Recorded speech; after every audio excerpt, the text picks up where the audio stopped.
దీపావళి ముందు రోజు చేయవలసిన 3 పనులు వీడియోస్ మిస్ అవుతారేమో ఇప్పుడే షేర్ చేసుకోండి. మొదటిది నరక చతుర్దశి రోజున చేయవలసిన పితృదేవతా పూజ. సాధారణంగా నరక చతుర్దశి పేరు వెనుక ఉన్న కారణాన్ని అడిగితే నరకాసురుడి కథను చెప్తారు.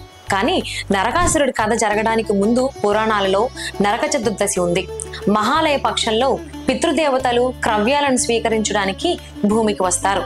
వారికి వీడ్కోలు పలికే సమయం నరక చతుర్దశి మరియు దీపావళి అమావాస్య. రెండవ పని అలక్ష్మికి వీడ్కోలు పలకడం.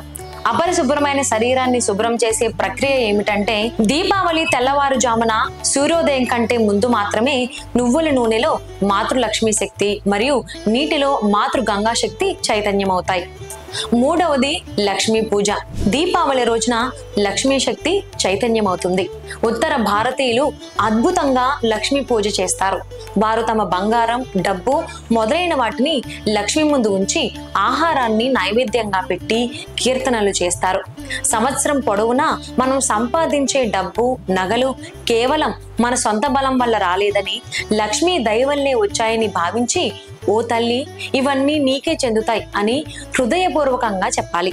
అప్పుడు లక్ష్మికి షోడశోపచార పూజ చేయాలి. అంటే ఆ సాయంత్రం లక్ష్మి మీ ఇంటికి వచ్చారని భావించి షోడశోపచారాలతో ఆమెను పూజించాలి.